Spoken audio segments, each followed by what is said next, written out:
Em nome do Pai que me criou, e do Filho que me resgatou, e do Espírito Santo que me santificou, divina vontade reina na minha vontade. O Evangelho como me foi revelado por Maria Valtorta. Capítulo 31. A visita de Zacarias. Santidade de José e obediência aos sacerdotes. 8 de junho de 1944. Vejo o longo salão, onde vi o encontro dos magos com Jesus e a adoração deles ao menino. Compreendo que estou na casa hospitaleira em que foi acolhida a Sagrada Família. E é aí que assisto à chegada de Zacarias. Isabel não veio com ele. A dona da casa vai lá fora correndo, até a varanda, ao encontro do hóspede que está chegando, e o conduz junto a uma porta onde bate. Depois discretamente se retira. José abre a porta e solta uma exclamação de júbilo ao ver Zacarias. Ele o faz entrar em um quarto pequeno como corredor. Maria está dando de mamar ao menino. Espera um pouco, assenta-te que deves estar cansado. José arranja lugar para o hóspede sobre sua pobre cama, assentando-se também ao seu lado. Ouço que José lhe pergunta sobre o pequeno João. Zacarias lhe responde: está crescendo, viçoso como o potrinho, mas agora sofre um pouco por causa dos dentes. Por isso, não quisemos trazê-lo. Está fazendo muito frio. Isabel também não veio por este motivo. Ela não podia deixar o menino sem leite. Ficou muito triste, mas está tão forte a estação. Muito forte de fato, responde José. O homem que me mandaste dizer-me que estáveis em casa quando o menino nasceu, sabe-se lá quanto tereis sofrido. Sim, é bem verdade, mas o nosso medo era maior do que o incômodo. Tínhamos medo que prejudicasse o menino. Nos primeiros dias tivemos que ficar em casa, mas não faltou nada para nós, porque os pastores levaram boa nova aos habitantes de Belém, e foram muito os seus presentes. Mas faltava uma casa, faltava um aposento mais resguardado, uma cama. Jesus chorava tanto, especialmente à noite, por causa do vento que entrava por toda parte. Eu fazia um pouco de fogo, pouco, porque a fumaça fazia o menino tossir e o frio continuava. Dois animais esquentam pouco, especialmente lá onde o ar frio entra por todos os buracos. Faltava água quente para lavar o menino, faltava roupa seca para trocá-lo. Oh, ele sofreu muito. E Maria sofria ao vê-lo sofrer. Se eu sofria, pode imaginar sua mãe. Ela lhe dava leite e lágrimas, leite e amor. Agora aqui estamos melhor.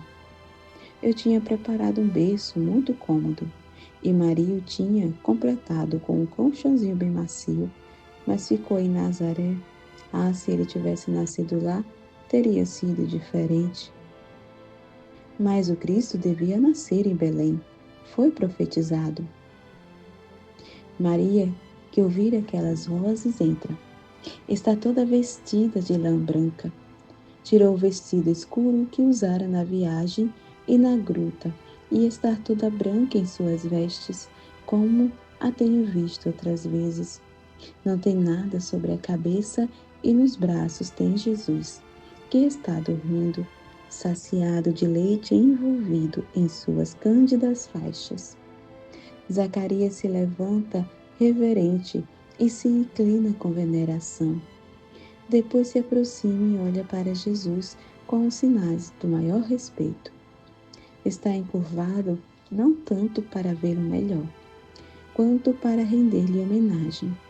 Maria oferece o menino e Zacarias o toma, com uma tal adoração que parece estar elevando o ostensório.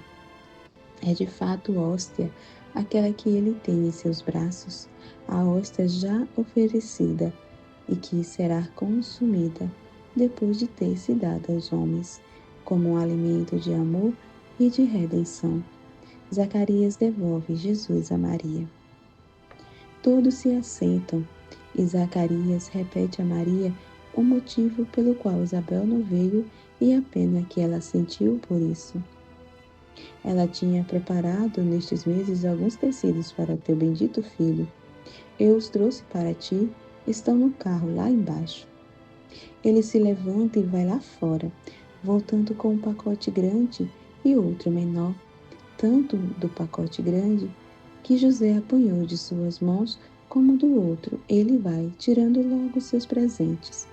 Uma macia colcha de lã, tecida à mão, alguns linhos e vestidinhos.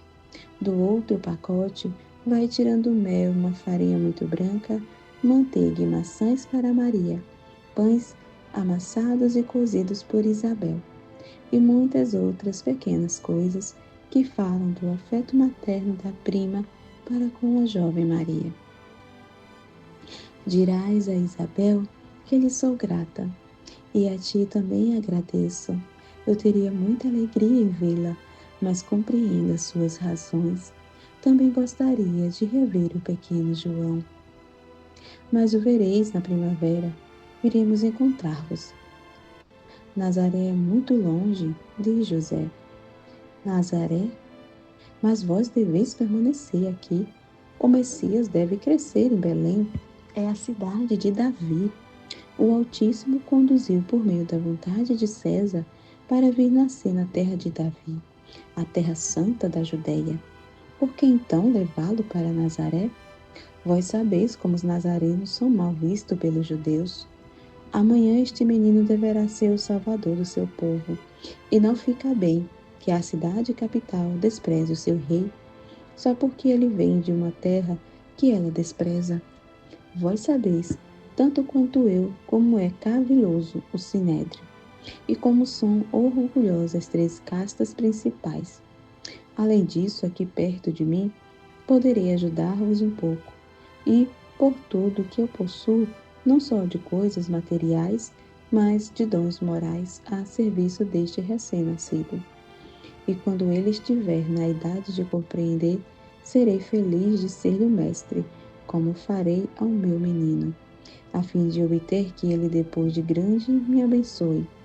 Devemos pensar que ele está destinado a um futuro brilhante e que por isso deve poder apresentar-se ao mundo com todas as cartas para vencer facilmente a sua partida.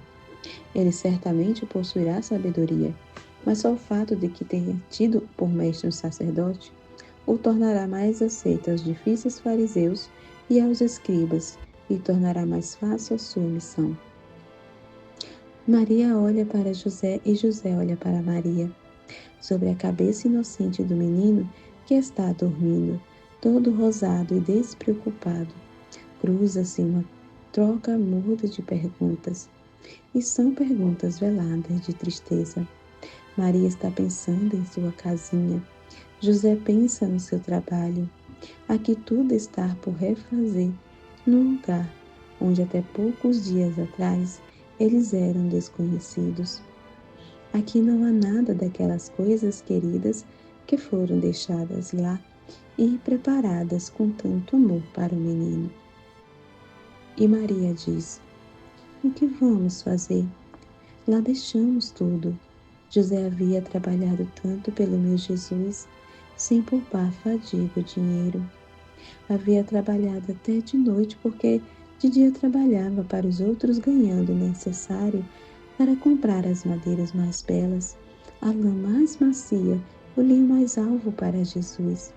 Ele tinha construído colmeias e trabalho de pedreiro para dar à casa uma disposição melhor, a fim de que o berço pudesse ficar no meu quarto e aí permanecesse até que Jesus estivesse mais crescido, e o berço daria lugar à sua cama, pois Jesus ficara comigo até a adolescência.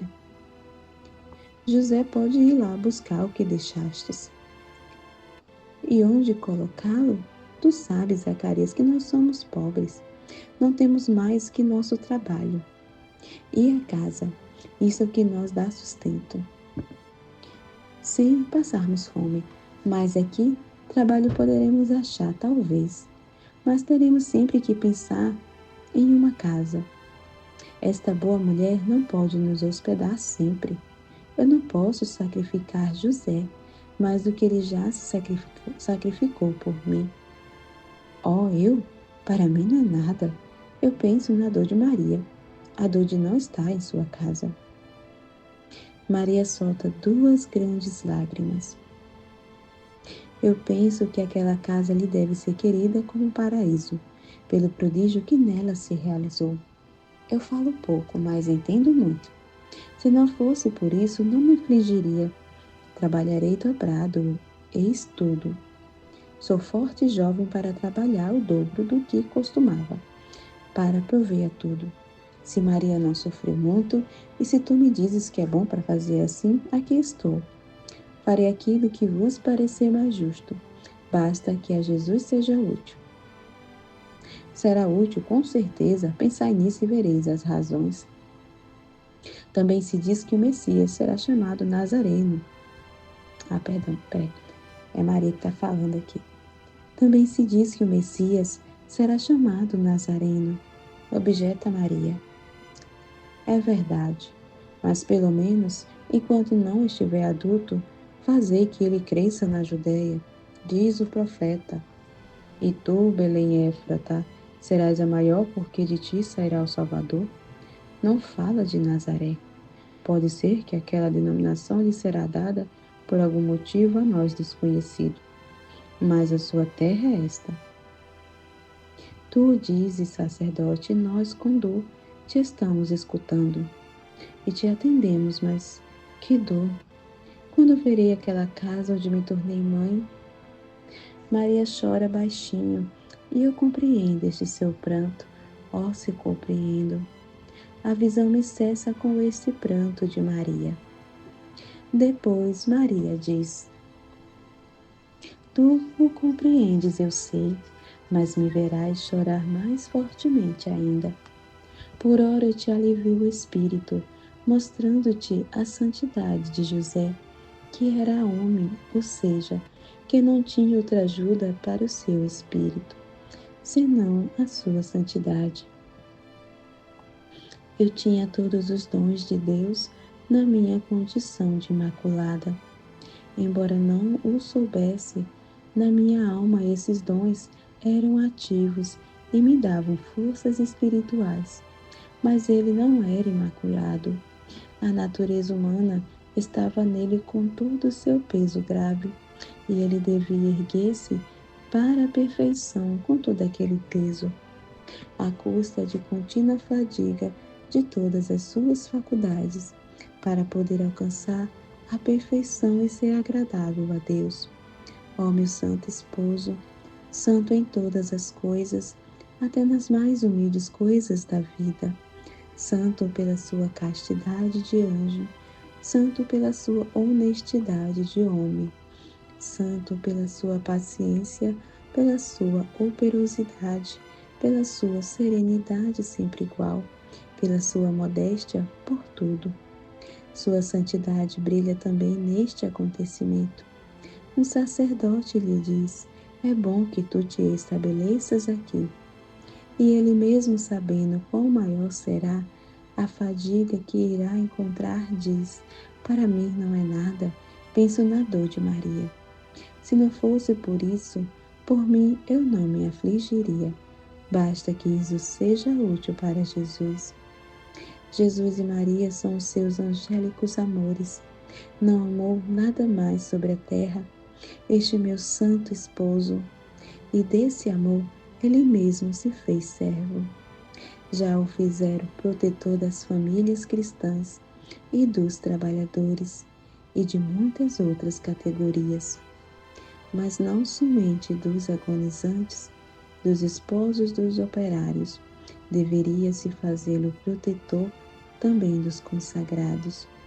Qual entre os consagrados da terra, a serviço de Deus, seja ele qual for, se terá consagrado assim, a serviço do seu Deus, aceitando tudo, renunciando a tudo, suportando tudo, cumprindo tudo prontamente com um espírito alegre, com um humor constante, como ele fez?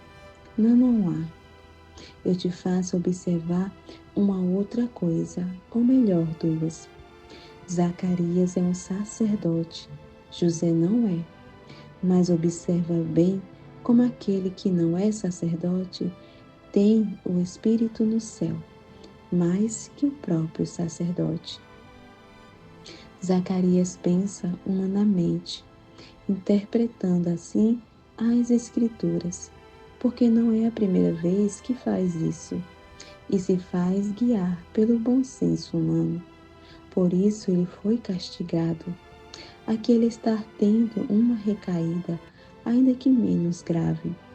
Ele havia dito sobre o nascimento de João: como vai poder acontecer isso se eu já estou velho e minha mulher é estéril? Agora ele está dizendo: para tornar mais fácil a sua missão, o Cristo deve crescer aqui. E com aquela pequena raiz de orgulho que persiste até nos melhores, pense em poder ser ele útil a Jesus. Não útil como quer ser José, servindo, mas útil fazendo-se mestre dele. Deus o perdoou pela boa intenção, mas tinha por acaso o mestre necessidade de ter mestres? Eu procurei fazê-lo ver a luz nas profecias, mas ele se julgava mais douto do que eu e usava esse seu julgamento a seu modo. Eu teria podido insistir e vencer, mas e aqui está a segunda observação que desejo que faças. Eu respeitei o sacerdote pela sua dignidade e não pelo seu saber. O sacerdote é geralmente sempre iluminado por Deus. Disse geralmente, porque ele deve ser um verdadeiro sacerdote. Não é a veste que consagra, é a alma. Para se julgar se alguém é verdadeiro sacerdote, é necessário julgar o que sai de sua alma. Como disse o meu Jesus, é da alma que saem as coisas que santificam ou contaminam, aquelas coisas que informam todo o modo de agir de um indivíduo. Pois bem, quando alguém é um verdadeiro sacerdote, é geralmente inspirado por Deus. Quanto aos outros, é preciso que se tenha uma caridade sobrenatural e que se reze por eles. Mas meu filho te colocou a serviço desta redenção. E não digo mais nada. Se alegre ao sofrer, para que aumente os verdadeiros sacerdotes. E tu repousa na palavra de quem te guia. Crê e obedece ao seu conselho. Obedecer salva sempre, ainda quando não é bem perfeito o conselho que se recebe. Tu estás vendo, nós obedecemos, e tudo correu bem. É verdade que Herodes se limitou a fazer exterminar os meninos de Belém e dos arredores, mas Satanás não teria podido impelir e propagar estas ondas de rancor até bem mais longe, persuadindo todos os poderosos da Palestina a igual delito. Para fazer suprimir o futuro rei dos judeus, certamente teria podido.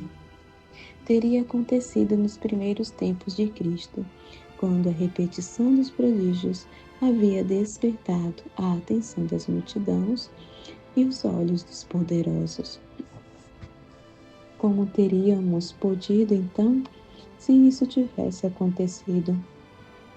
Atravessar toda a Palestina para vir da longínqua Nazaré até o Egito, a terra hospitaleira aos hebreus perseguidos, carregando um bebê recém-nascido, e enquanto a perseguição se enfurecia, foi muito fácil a fuga por Belém, ainda que sendo uma fuga igualmente dolorosa. A obediência salva sempre, lembra-te disso. O respeito ao sacerdote é sempre sinal de formação cristã. Ai, foi Jesus que o disse. Ai dos sacerdotes que perdem sua chama apostólica, mas ai também de quem acha que lhe é lícito desprezá-los, porque são eles que consagram e distribuem o pão verdadeiro que desce do céu. Aquele contato os torna santos como um cálice consagrado, mesmo se não são santos. Eles terão que responder a Deus por isso. Vós considerai-os como tais e não vos preocupeis com outras coisas. Não sejais mais intransigente do que o vosso Senhor Jesus, o qual, por ordem deles, deixa o céu e desce para ser levado por suas mãos. Aprendei com ele. Se eles são cegos, se são surdos, se têm a alma paralítica e o pensamento doente, se são leprosos por muitas culpas em contraste com a sua missão, se são Lázaros em seu sepulcro, chamai a Jesus para que os cure e ressuscite. Chamai-o com a vossa oração e com o vosso sofrimento.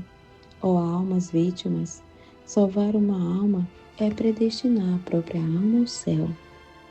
Mas salvar uma alma sacerdotal é salvar um grande número de almas, porque todo sacerdote santo é uma rede que arrasta almas para Deus.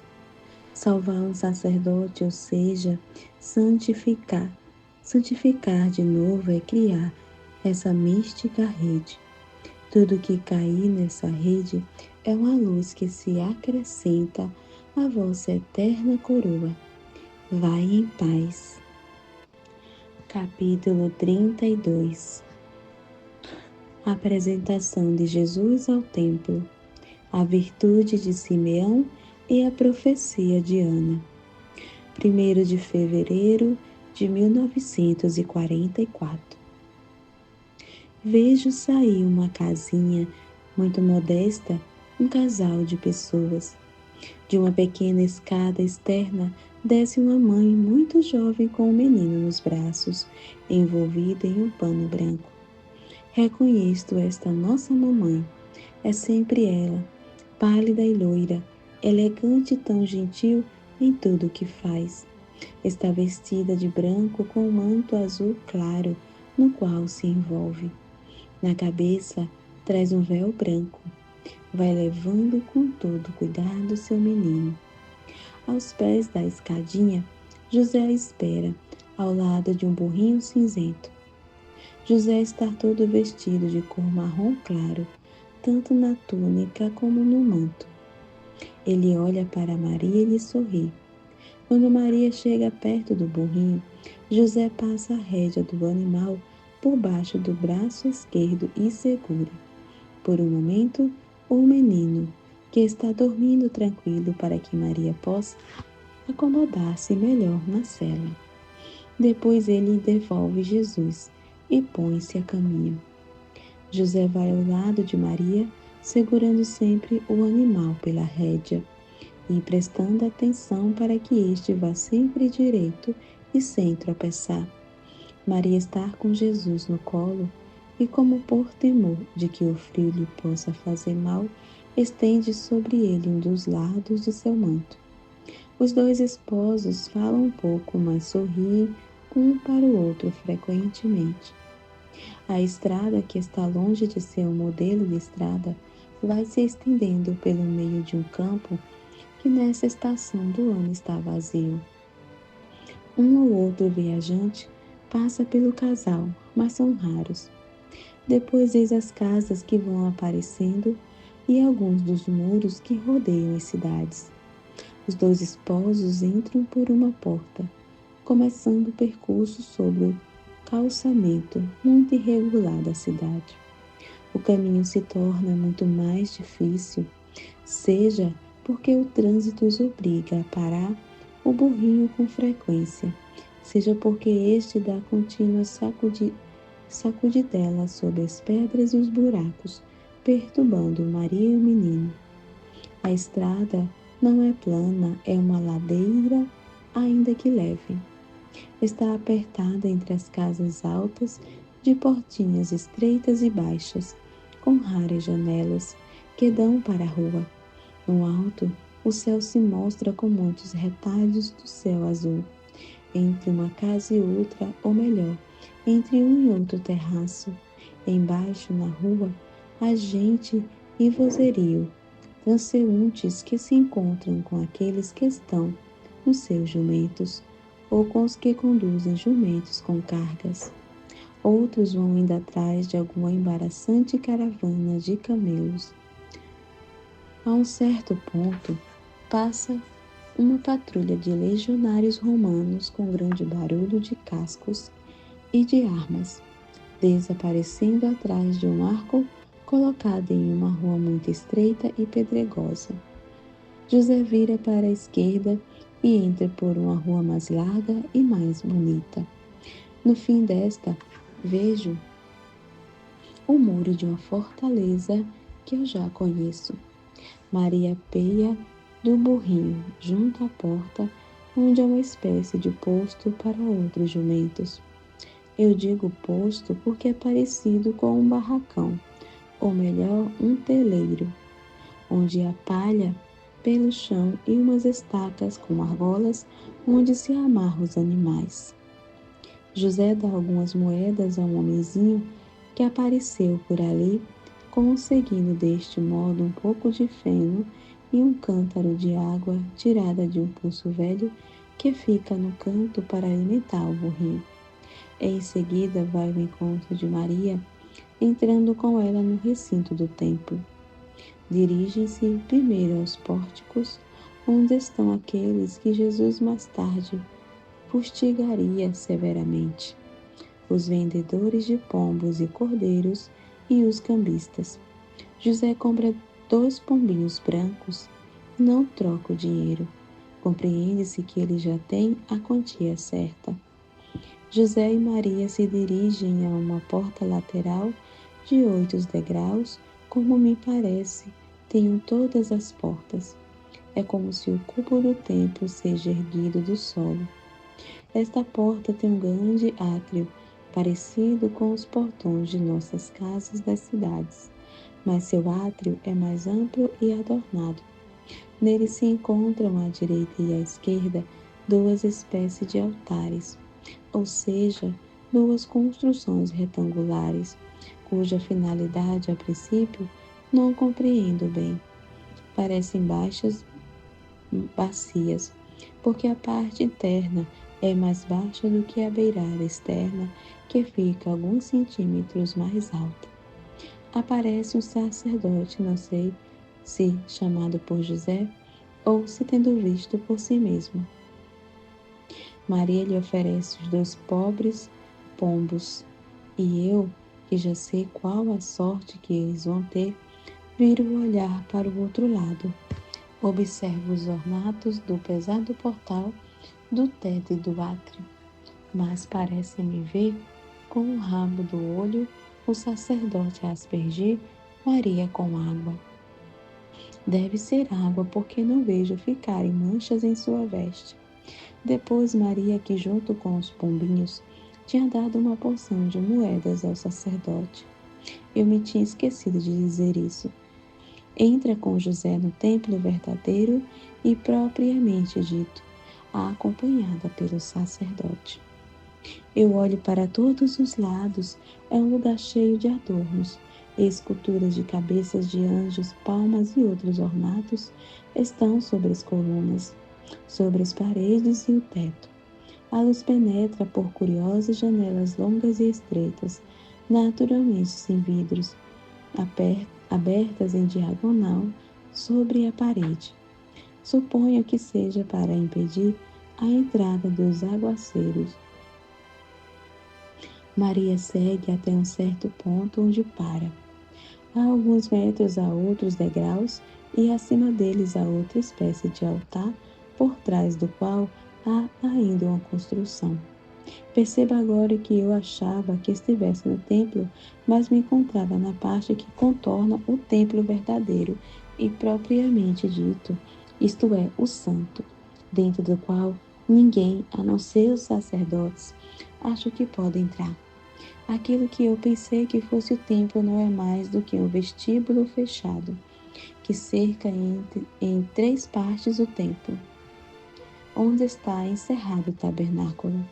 Não sei se me expliquei bem, mas não sou arquiteta nem engenheira. Maria oferece ao sacerdote o menino que acabou de despertar e está movendo os olhinhos inocentes ao redor de si próprio, com aquele olhar espantado dos bebês de dias.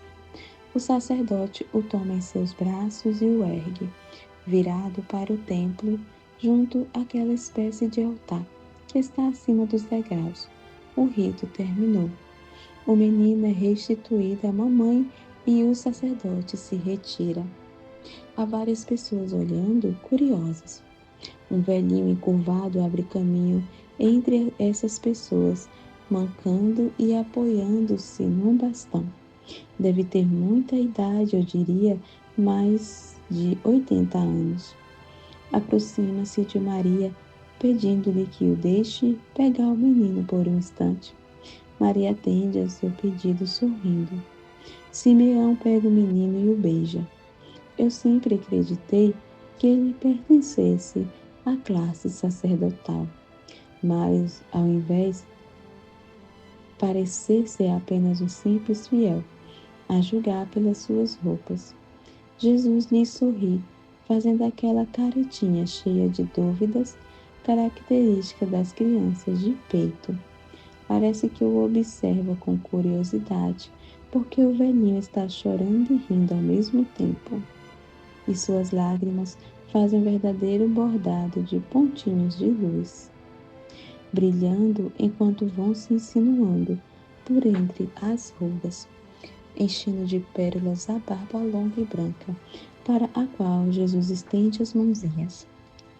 É Jesus, mas é sempre um bebê, e tudo que se move à sua frente lhe chama a atenção e lhe dá vontade de pegar para conhecer melhor, seja lá o que for. Maria e José sorriem, e também os presentes que elogiam a beleza do pequenino. Ouço as palavras do velho santo e vejo o olhar espantado de José, o olhar comovido de Maria e também da pequena multidão, em parte admirada, mas também comovida, tomada pela alegria pelas palavras do velho. No meio da pequena multidão estão alguns barbudos e enfatuados sinedritas, que balançam a cabeça, olhando para Simeão com uma compaixão zombeteira. Deve pensar que está fora de seu juízo pela idade. O sorriso de Maria se apaga e se transforma em uma acentuada palidez quando Simeão lhe anuncia sua futura dor. Por mais que ela já o sabia, esta palavra lhe aflige o espírito. Ela se aproxima ainda mais de José em busca de conforto, apertando com sentimento seu menino ao seio, bebendo como alma sequiosa as palavras de Ana, que, sendo mulher, tem piedade do sofrimento de Maria. Ele promete que o Eterno a amenizará com uma força sobrenatural a hora de sua dor. Mulher, para que Deus Salvador a seu povo, não faltará poder para mandar um anjo confortar-te no teu pranto. Nunca faltou a ajuda do Senhor às grandes mulheres de Israel, e tu és bem mais do que Judite e Jael. O nosso Deus te dará um coração de ouro puríssimo, para que possais resistir ao mar de dor, pelo qual te tornarás a maior mulher da criação. A mãe, e tu, menino, lembra-te de mim na hora da tua missão. E aqui cessa minha visão. 2 de fevereiro de 1944. Jesus diz: nascem 2 ensinamentos para todos, da descrição que fizeste.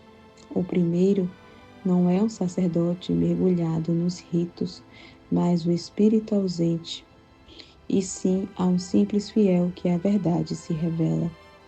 O sacerdote, sempre em contato com a divindade, voltada a tudo que é relacionado a Deus, dedicado a tudo que está acima da carne, deveria ter percebido logo quem era o menino que estava sendo oferecido ao templo naquela manhã.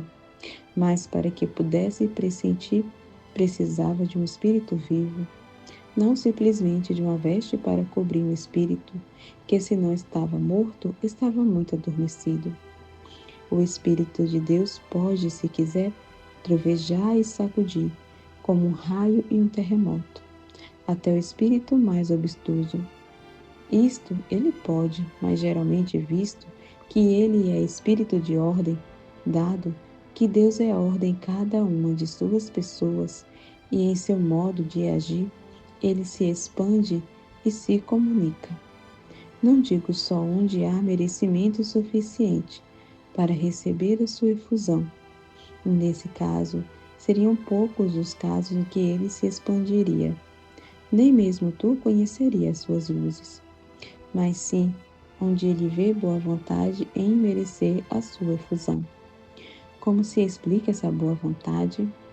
Tanto quanto possível, com uma vida inteira em Deus, na fé, na obediência, na pureza, na caridade, na generosidade, na oração. Não tanto no ativismo, mas na oração.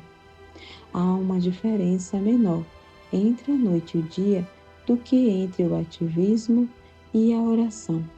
A oração é comunhão de espírito com Deus, da qual vós saís revigorados e decididos a ser de sempre mais dele.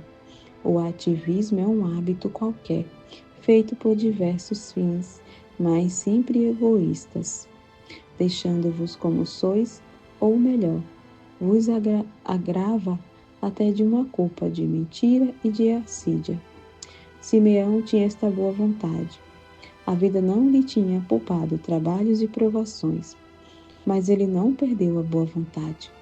Os anos e as vicissitudes não tinham enfraquecido nem abalado a sua fé no Senhor, nas suas promessas, e não tinham diminuído a sua boa vontade de ser sempre mais digno de Deus.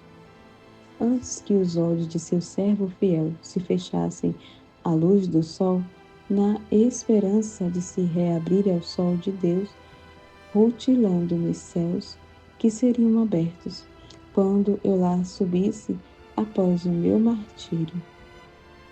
Deus lhe mandou um raio do Espírito, que o guiou ao templo para ver a luz do mundo.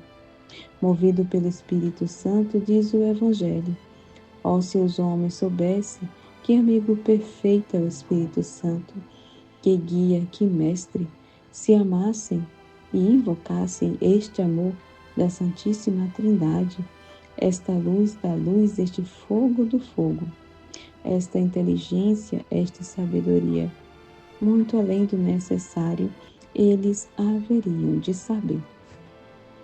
Escuta, Maria, escutai, meus filhos. Simeão esperou durante toda uma longa vida para ver a luz, para saber que a promessa de Deus estava cumprida. Mas ele nunca duvidou, nunca disse a si mesmo: é inútil que eu persevere em esperança e em oração. Ele perseverou e alcançou a graça de ver o que nem o sacerdote, nem os sinebritas, cheios de soberba e opacidade, viram.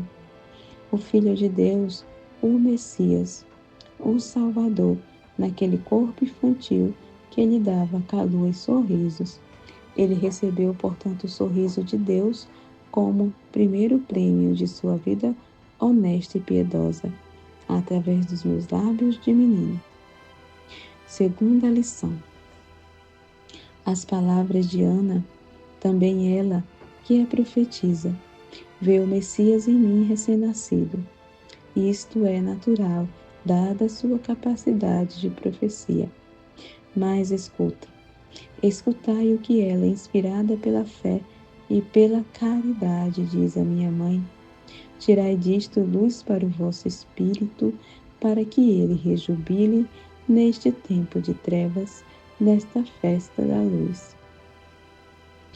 A Rui deu um Salvador, não faltará o poder de dar o seu anjo para confortar o vosso pranto.